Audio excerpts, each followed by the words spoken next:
মানসিকভাবে ক্ষতিগ্রস্ত হতে পারে। তাদের সঠিকভাবে মানসিক সহায়তা প্রদান করা প্রয়োজন। তাদের ভয় ও উদ্বেগ কমাতে ভালোভাবে কথা বলা, তাদের সাথে সময় কাটানো এবং মানসিকভাবে শক্তিশালী করতে সহায়তা করা উচিত। ৫. পর্যাপ্ত ঘুম এবং বিশ্রাম। পর্যাপ্ত ঘুম শিশুদের শারীরিক এবং মানসিক স্বাস্থ্যের জন্য গুরুত্বপূর্ণ।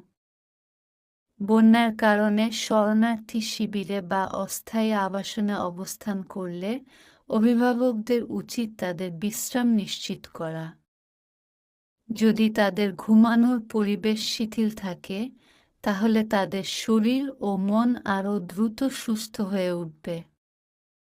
৬. টিকা এবং প্রাথমিক চিকিৎসা। অভিভাবকদের নিশ্চিত করতে হবে যে তাদের শিশুরা সমস্ত টিকা সম্পন্ন করেছে কিনা, বিশেষ করে টিটেনাস এবং হেপাটাইটিস